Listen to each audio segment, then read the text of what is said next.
Mañana y 10 minutos. Estamos comenzando con gran gusto esta tertulia del martes 12 de julio de 2016, recibiendo con gran gusto a Gustavo López. ¿Qué tal? Buen día, Gustavo, ¿cómo anda? Buen día, ¿qué tal? Muy bien. Muy bien. Medardo Manini Ríos, ¿qué tal? ¿Cómo le va? Buen día. De vuelta por el pago. Es verdad.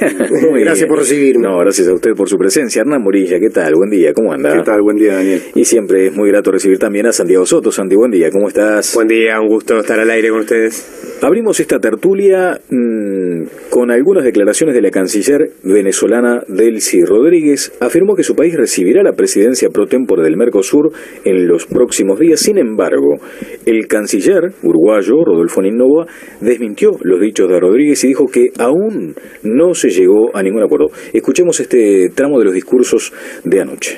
Será entregada en los próximos días la presidencia pro tempore a Venezuela por parte de Uruguay.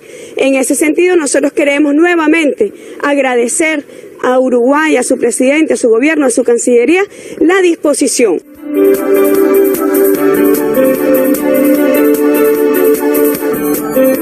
Bueno, Ninnoboa aseguró que cada uno de los países está manteniendo su posición y señaló que hasta el próximo jueves habrá un cuarto intermedio para realizar nuevas consultas entre los países miembros del bloque.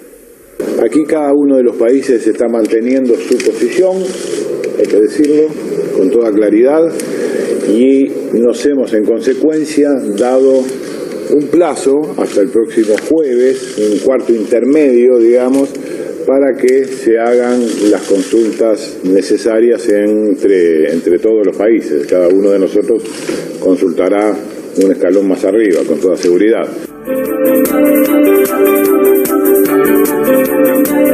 Bien, seguimos con algunos de estos comentarios. Rodríguez habló con los periodistas acusando a su colega paraguayo Eladio Loizaga de ser exfuncionario del Plan Cóndor. Además aseguró que los partidos de derecha de la región padecen de almagritis, esto en relación al secretario general de la OEA, Luis Almagro, y que no respetan las normas jurídicas. También aseguró que el marco de las reuniones de cancilleres, en este marco, el canciller paraguayo, Eladio Loizaga, y el vicecanciller, Paulo Estivalet, se escondieron en el baño para no cruzarse con ella. Bueno, este tema de los gabinetes, no precisamente de ministros, ha sido uno de los más comentados por estas horas también en las redes sociales.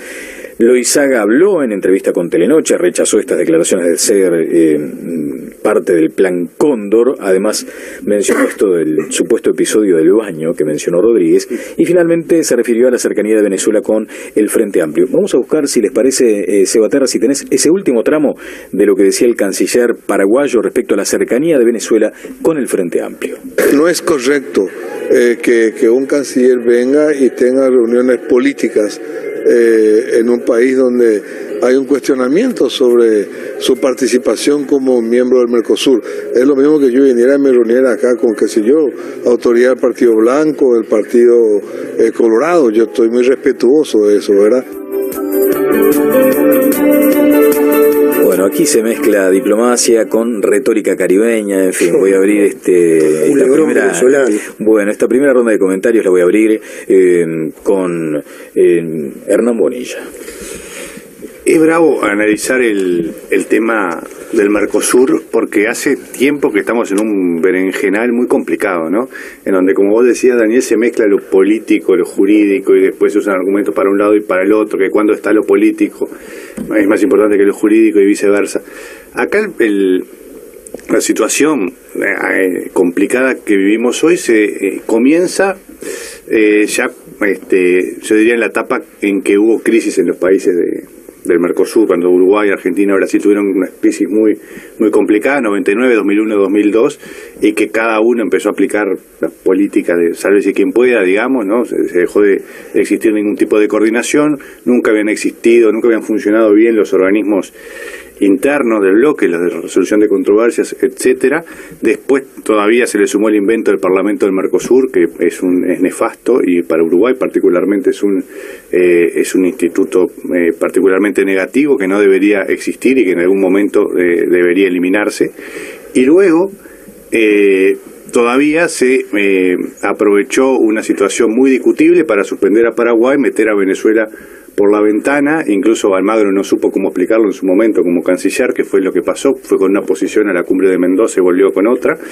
Y a partir de ahí ya ni siquiera sabemos qué países son miembros del Mercosur, porque Paraguay nunca terminó de aceptar el ingreso de Venezuela, y estamos en una situación en la que nunca se terminó de aprobar ese ingreso. La suspensión de Paraguay después se levantó, pero en fin, y quedó todo mezclado, tenido de un color político particular que hoy en Argentina cambió y que en Brasil momentáneamente cambió. No sabemos qué va a pasar después.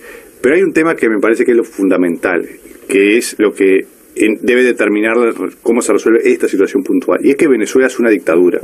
Entonces, si no se aplica la cláusula democrática como se aplicó en su momento a Paraguay en un momento no asumió la presidencia pro tempore porque no estaban dadas las condiciones democráticas, se dijo en su momento en 2012. En Venezuela pasa lo mismo, un país en el que no hay libertad de prensa, en el que hay presos políticos y en el que hay muertos en las calles por las fuerzas oficiales, es una dictadura.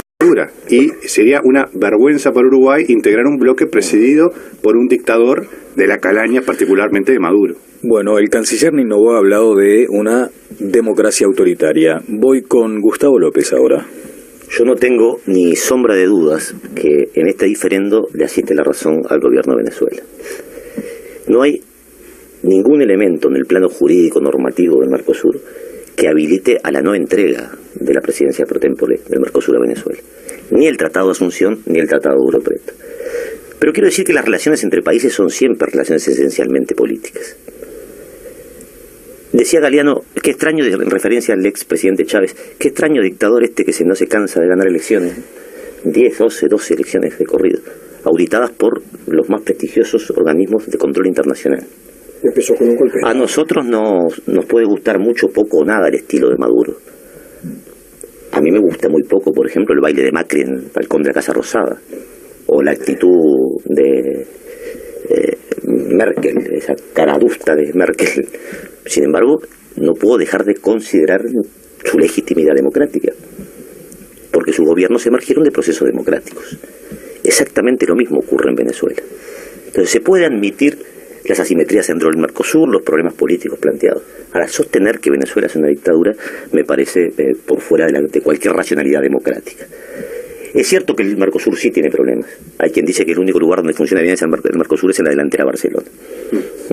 Pero de cualquier modo, esos problemas interregionales son infinitamente mejores a los que eventualmente podríamos tener si vamos por el camino de los TLC o de la apertura indiscriminada al comercio exterior. Medardo Manini Ríos. Una primera reflexión.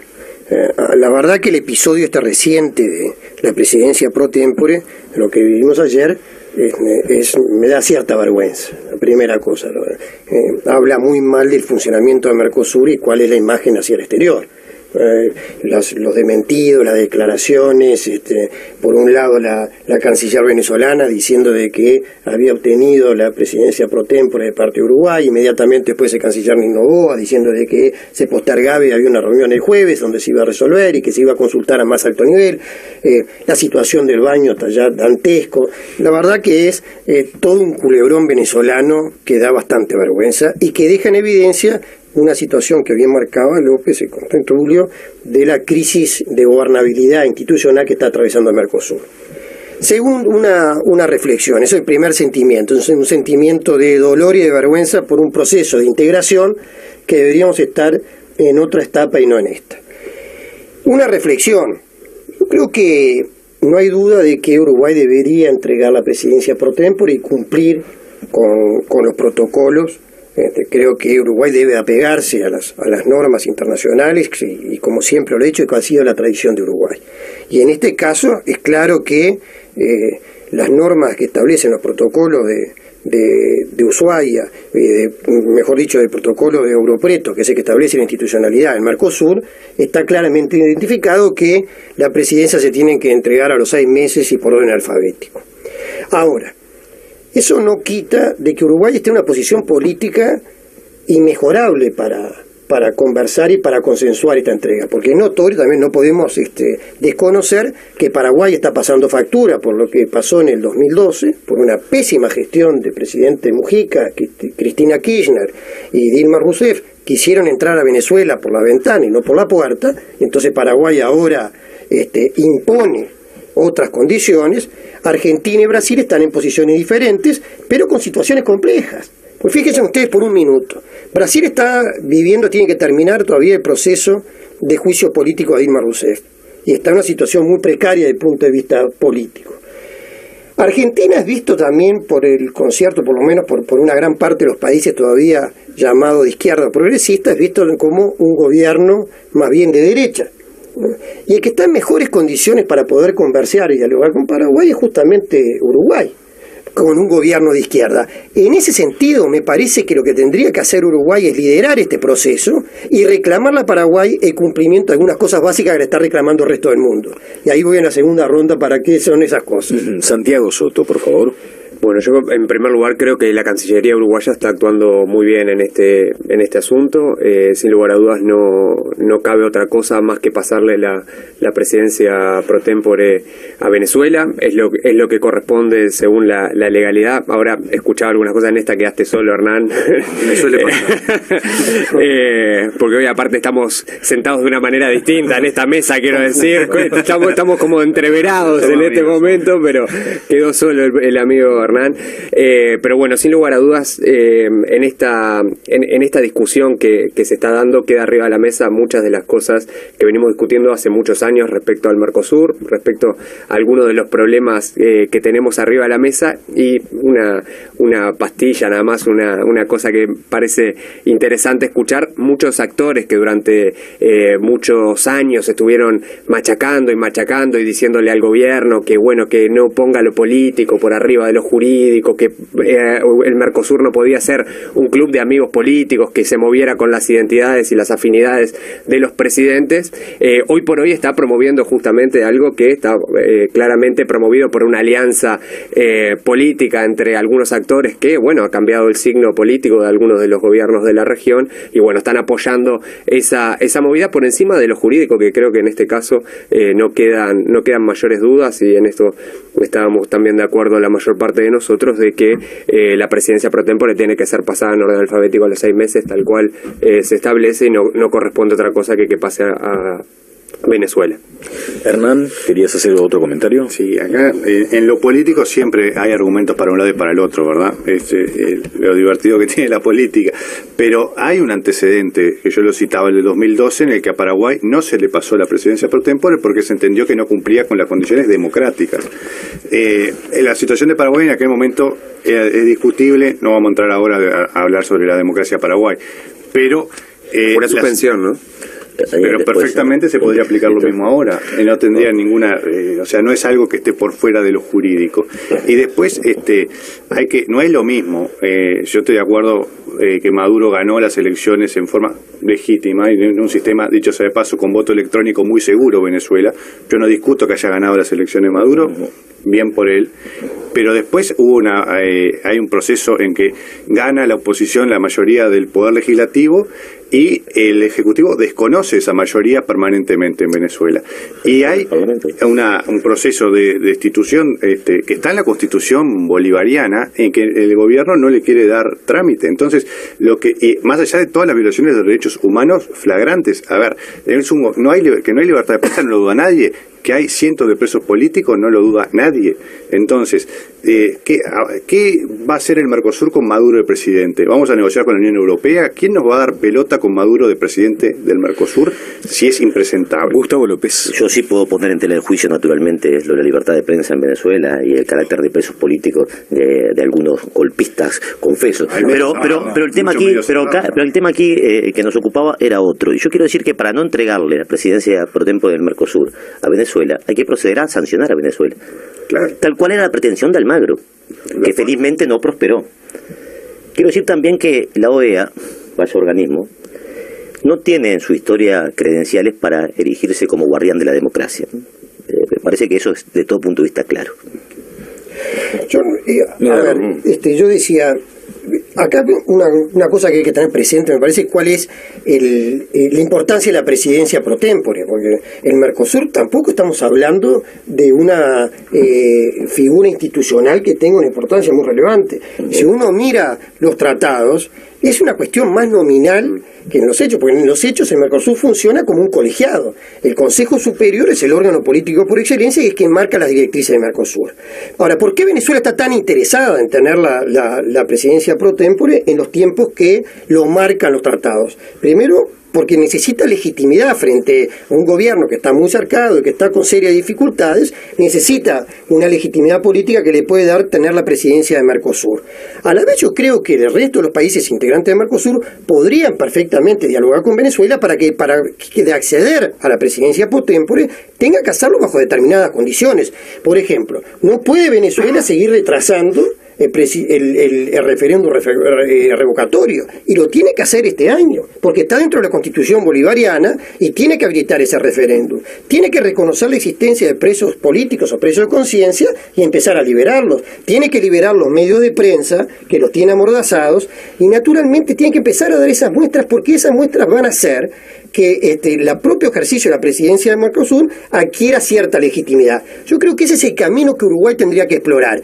Si no pudiera hacer ese camino, es lo que dice Hernán, entonces tendríamos que llamar a consulta y entonces ver las condiciones, a ver si Venezuela está incurriendo en incumplimiento del artículo 4, que dice que está en la ruptura del orden democrático. Y si ese es el caso, entonces pasar a la suspensión, como en su momento lo hicieron con Paraguay, y que eventualmente en el Uruguay muchas, incluso la fuerza política del Frente Amplio, está diciendo que Brasil hubo un golpe de Estado, con el cual habría que aplicarle también este artículo y suspenderlo del Mercosur, cosa que el Frente Amplio no lo dice, ¿no? Porque dice que hay un golpe de Estado organizado contra Dilma Rousseff, pero no va en aplicación del artículo 4 y sí reclama la aplicación íntegra de lo jurídico por encima de lo político en el caso de Venezuela. Entonces hay que ser consecuente, porque la inconsecuencia conlleva estas cosas. Los problemas de Mujica son los problemas que tenemos hoy en día. Una administración pésima como Mujica es lo que nos lleva a la situación de hoy. Vamos a cerrar esta ronda de comentarios con Santiago Soto. Me quedé con ganas de escuchar algunas reflexiones de ustedes sobre eso de la democracia autoritaria que mencionó el canciller Nino Boa. Santi Soto. Bueno, yo creo que queda claro de esta discusión que no están las condiciones dadas para que no se traspase la presidencia pro tempore de Uruguay a Venezuela, que esa es la discusión que está arriba de la mesa. No está en este momento la discusión de suspender a Venezuela, no es lo que están discutiendo en este momento los cancilleres, ni que hicieron en consulta a los presidentes. Sí, pero no es lo que está arriba de la mesa en este momento. Por lo tanto, capaz que el jueves se llama consulta. Bueno, por ahora no es lo que está arriba de la mesa. Creo que no corresponde otra cosa más que pasarle la presidencia pro tempore a Venezuela, que además obviamente la presidencia pro tempore tiene justamente un rol que es nominativo, no es realmente sustantivo a su participación en la presidencia por parte de Venezuela cuando pase. Es quien organiza básicamente las funciones administrativas y de trabajo y los foros de discusión y de consulta también del bloque durante el semestre. Así que creo que eso está fuera de cuestión de que debería resolverse de la manera más rápida posible y de la manera más consulta con los países para poder pasarle la presidencia a Venezuela, tal como creo que muy bien está haciendo la Cancillería uruguaya, que está jugando ese rol articulador. Creo que claramente yo lo veo con poco está jugando, lo veo con muy poco liderazgo. Está jugando, yo creo que tiene un canciller que habla de la democracia. Justamente tiene el liderazgo de poder llevar adelante las conversaciones entre los diferentes países en un momento en el que todos los países están atravesando por situaciones muy complejas. Vos mencionabas el caso de Brasil, también las conversaciones con Brasil tienen una particularidad que no son las mismas que cuando había un gobierno con una fuerte legitimidad popular, o por lo menos emanada, institucional al menos, como era el gobierno de Dilma Rousseff y el gobierno que actualmente está presidiendo Brasil. Bueno, vamos a una pausa. Seguiremos hablando de política exterior, de integración, porque estuvo en estudios ayer el director del Departamento de Negocios Internacionales e Integración de la Universidad Católica, Ignacio Bartesay. Y dialogamos, entre otras cuestiones, sobre la complejidad de los matices y discrepancias en la fuerza política en el gobierno con respecto a temas de política exterior. Eso luego de la pausa aquí en la tertulia de este martes 12 de julio.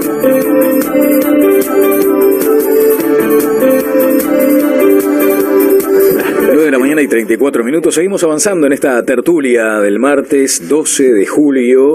Como les decíamos, estuvo Ignacio Bartesay, es director del Departamento de Negocios Internacionales e Integración de la Universidad Católica.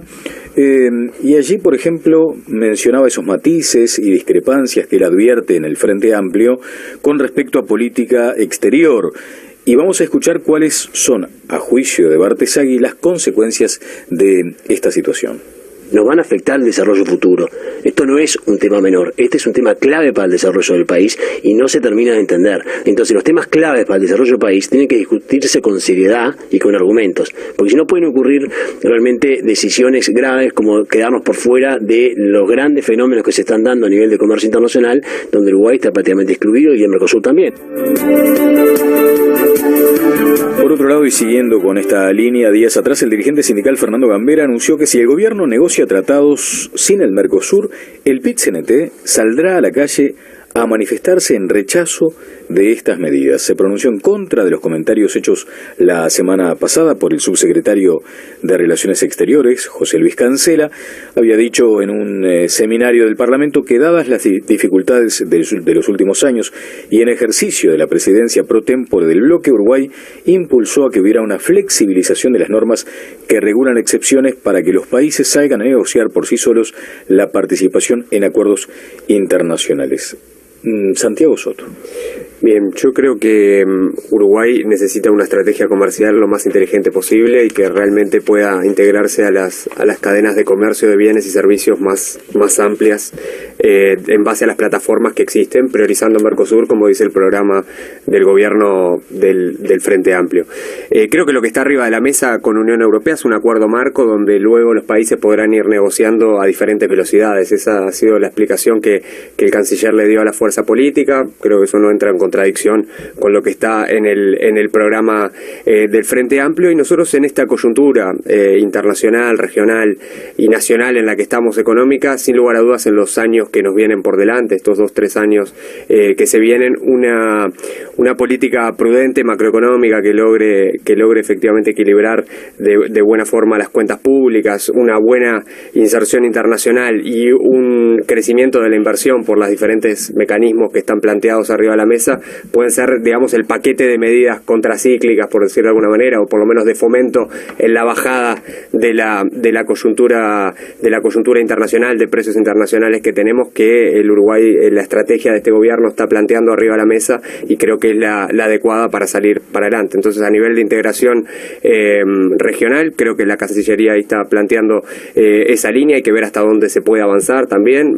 Uruguay hay algunos mitos también respecto a la calidad de los bienes que uno exporta hacia los diferentes mercados, pero Uruguay tiene una diversificación muy grande de sus mercados en los diferentes tipos de bienes y servicios que tiene.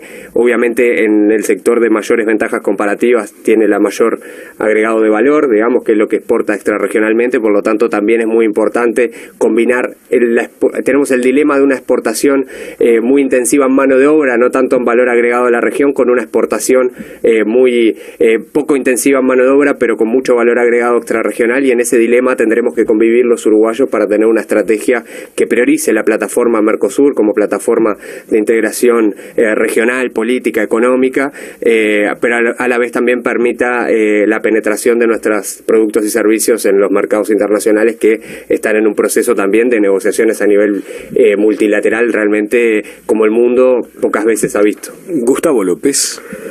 Claro que aquí la controversia empieza a ubicarse ya en aspectos de orden ideológico conceptual, de cómo comprendemos nosotros el mundo. Si la prudencia económica del gobierno da como resultado el ajuste fiscal, hay que elegir un gobierno un poco menos prudente. Si el esquema de relaciones internacionales de este gobierno, en general, ha sido el de contrariar lo que durante un siglo de elaboración programática en materia de política internacional la izquierda dijo, y ubicarse como el mejor amigo de los Estados Unidos en la región, Uruguay ocupa el papel de Israel en el Cono Sur. Es el aliado estratégico de los Estados Unidos. No dicho por nosotros, ni una afirmación de carácter antojadiza, afirmado por todos los organismos vinculados al comercio exterior, en particular con los Estados Unidos. Ustedes recuerdan el debate interno del Frente Amplio en torno al TLC con los Estados Unidos, ¿verdad? El tren pasaba una vez, quiero reconocer al ex canciller Gargano, que dio una pelea ideológica extraordinaria contra la colonización ideológica del Frente Amplio en aquella época. Bueno, hoy está planteado el mismo debate. O el camino de la integración latinoamericana con perspectivas de patria grande y de complementariedad económica, o el camino de los tratados de libre comercio y la apertura al mundo. Yo desafío a mis contertulios que, por la vía de la evidencia, me demuestren un solo país del planeta Tierra que haya fundado su desarrollo en la apertura de su comercio exterior. Uno solo. Hernán Bonilla. Hay una correlación altísima entre apertura comercial y desarrollo económico. Los países, al revés de lo que dice Gustavo, los países, no existe experiencia reciente de desarrollo en las últimas décadas. Agarremos los países que se desarrollaron en los 70, los 80, 90. Eso lo vamos a discutir con gusto. Datos, sí. Que no hayan basado su crecimiento en la apertura comercial. Si uno agarra cuáles son los países más desarrollados del mundo y el grado de apertura, hay una correlación altísima. Y es algo además que viene del fondo de los tiempos. Los países se desarrollaron en base al comercio. Las sociedades más primitivas, desde el fondo de la historia, se han desarrollado en base al comercio y al intercambio, que es lo que permite la división del trabajo, la especialización, el aumento de la productividad y el aumento de la riqueza, que es lo que sacó a la humanidad de la pobreza que era el estado original de todas las sociedades. Pero volviendo un poco al siglo XXI, yo estoy de acuerdo con Santiago de que hay dos grandes temas hoy acá, que es la estabilidad macroeconómica, que el gobierno está tomando algunas medidas para asegurarla. Bueno, lo dejamos para otra tertulia discutir si son el ajuste, si es necesario o no, etcétera. Y lo otro es la apertura comercial. Ahora, jugados a más y mejor Mercosur, estamos fritos. El Mercosur no va a lograr ningún tratado comercial relevante porque ya no lo logró. Tiene 25 años de creados, un cuarto de siglo, y no hizo nada. Entonces, ¿por qué vamos a seguir esperando que ahora, además, en este momento que comentábamos en la primera parte de la tertulia, en que está trabado, políticamente dividido, etcétera, va a lograr algo? No podemos esperar nada del Mercosur. Y mientras tanto, el mundo avanza, se firman tratados bilaterales, el TPP, el TISA, etcétera, y nosotros quedamos afuera. Y quedar afuera es que no vamos a poder entrar a vender bienes y servicios en otros países, y si no exportamos bienes y servicios vamos a exportar gente, que es mucho peor. Medardo Manini Ríos. Sí, la primera reflexión que me trae el mundo que nos deja, que describe nuestro contertulio Gustavo López, con todo respeto, me hace acordar aquel mundo del Frente Amplio cuando era oposición, ese infantilismo un tanto de izquierda. Uno recuerda que no hace tantos años, ¿no? Pero ese infantilismo que tenía el Frente Amplio. Me va a conceder la réplica después. Sí, como no. Pero ese infantilismo que tenía el Frente Amplio en aquel entonces, que de repente hacía un spot publicitario donde los inversores venían vestidos de piratas, ¿no? Porque venían a robarnos la riqueza nacional. Me parece que es un discurso que está superado por una realidad, más allá de que reconozco las convicciones y que uno pueda tener frente a eso.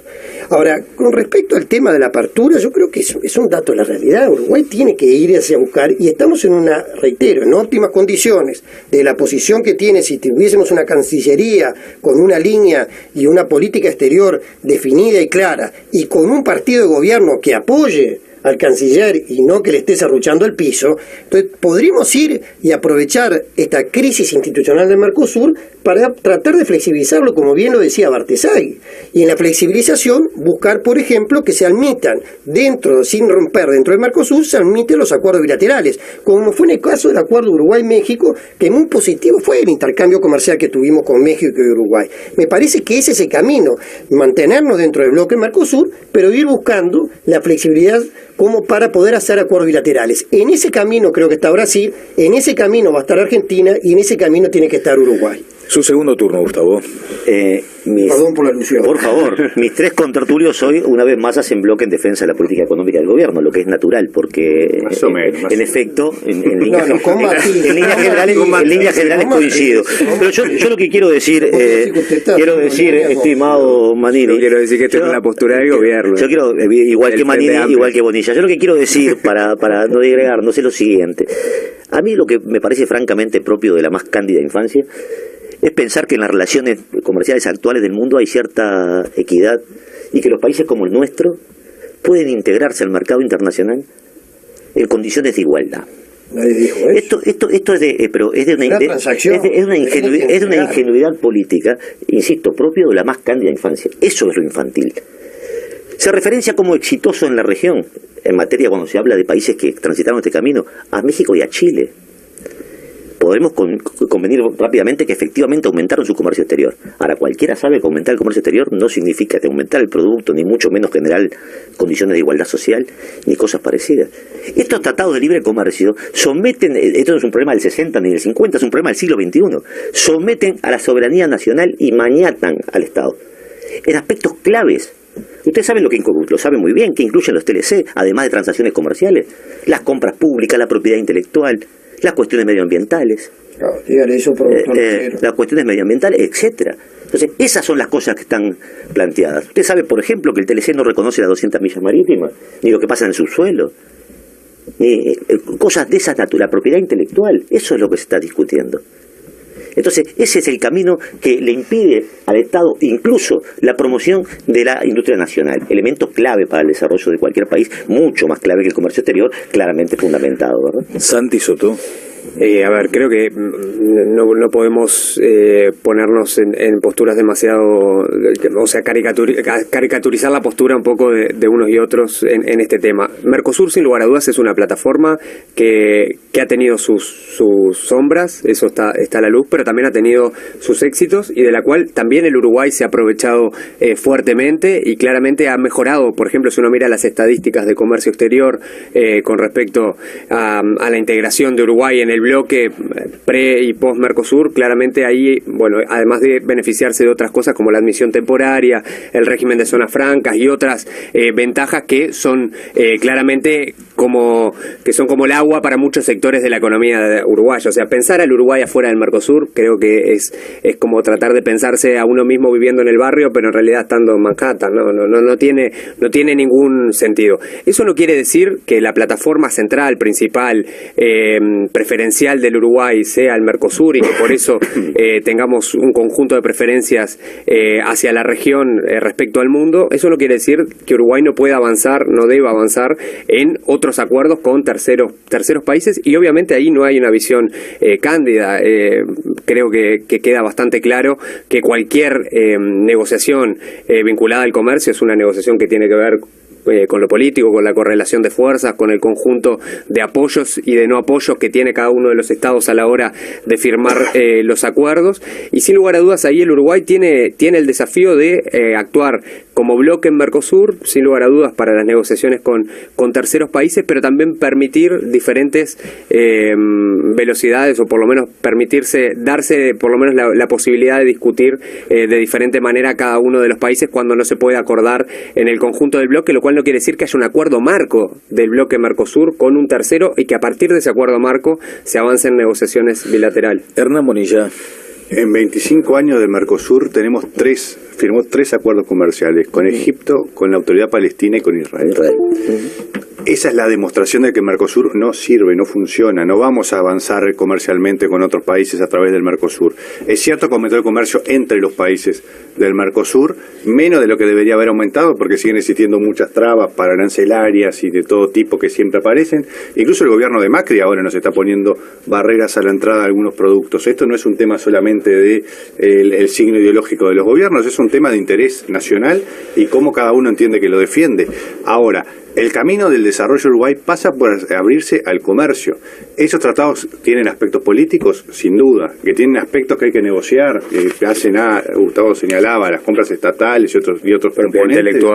Propiedad intelectual, medioambial, fenómeno. Pero esas cosas, subsidio agrícola. Esas cosas se negocian. O sea, hay un acuerdo que por alguna razón al Uruguay no le conviene, no lo firma. Y después lo otro es el comercio se da básicamente entre privados. Una empresa uruguaya exportará, supongamos que tenemos un acuerdo con cualquier país, con Hong Kong. Después le exportará una empresa uruguaya a Hong Kong si le conviene, y si no le conviene, no le exporta. Y después importaremos cosas de Hong Kong si nos conviene, y si no nos conviene, no le importamos. Entonces, ¿cuál es el perjuicio de que la gente haga y decida lo que quiere? Acá hay un temor a la libertad que es una de las grandes trabas que tiene Uruguay para el desarrollo. Sí, yo lo que aspiraría, ya terminando en esa ronda, es ver un gobierno que tenga respaldo de su fuerza política para tener una actitud más proactiva en lo que es esta situación de materia internacional, en particular la crisis que está viviendo el Mercosur, ya sea llamando a consulta para analizar la situación de Venezuela y eventualmente poder tomar las medidas en función del análisis que se haga, o ya sea exigiéndole a Venezuela la adopción de algunas medidas que el mundo entero democrático le está reclamando. Y a la vez, también un gobierno que tenga autoridad, porque está bien que si el PIT-CNT pueda dar su opinión con respecto a los tratados de libre comercio, pero no, la central sindical representa una parte de los trabajadores uruguayos, primera cosa, y no es la que gobierna. La que gobierna es el gobierno uruguayo que fue electo por el pueblo. Tiene todo el derecho la central sindical a dar su opinión. Ahora, me parece que este tipo de opiniones que condicionan y parecen más de barra brava, ¿no? Si se va a hacer un tratado de libre comercio, anuncian que van a cerrar las calles de Montevideo y hacer una zonada, no puede ser aceptado por parte del gobierno pacíficamente. Y me parece que no le hace bien al movimiento sindical meterse en un tema que es bastante ajeno al movimiento sindical, porque esto no es la patria grande, ¿no? Me llamó la atención que no se hubiera mencionado eso del PIT-CNT, ¿no? La actitud de la central de marcar la cancha, y allí es donde se plantea la legitimidad. Que otra vez vemos una actitud de la central sindical marcándole la agenda al gobierno y con un ministro de Trabajo que va y viene, y con una fuerza política que pierde el rumbo, que va y viene. Los trabajadores tienen las cámaras empresariales. Nos ordenamos, por favor, Santi. Las cámaras empresariales marcan también su postura, tanto como lo hace el PIT-CNT. Los trabajadores organizados y el PIT-CNT, claro, los trabajadores organizados y el PIT-CNT tiene una experiencia reciente y los trabajadores